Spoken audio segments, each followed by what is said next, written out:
اختراق إيراني لآيفون مدير مكتب نتنياهو وقلق بالغ في الكيان من المعلومات الحساسة التي يمكن أن تكون قد توصلت إليها إيران من ذاك الاختراق. فرنسا وإيطاليا واليونان يسمحون بمرور طائرة مجرم الحرب نتنياهو المتوجهة لأمريكا.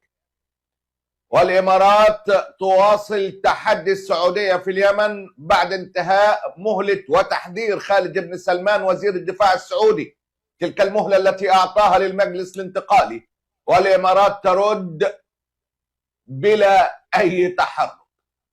لماذا صمتت لجان بن سلمان ولم تتحدث عن اليمن إلا بعد بيانات السعودية؟ بلاد الحرمين تدفع أموال طائلة لكوميديان سخر من النبي عليه الصلاة والسلام على أرض السعودية. سخرية واسعة من شخصيات أجنبية تهاجم الإسلام حصلت على أموال طائلة من السعودية. الكيان يستعد لإنشاء قاعدة عسكرية في صوماليلاند، ونتنياهو يبصق على اتفاقية السيسي للدفاع المشترك عن الصومال ومقولته الشهيرة محدش يجرب مصر.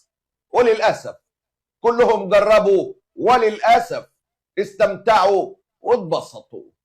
أهلا بيكم في مع معتز.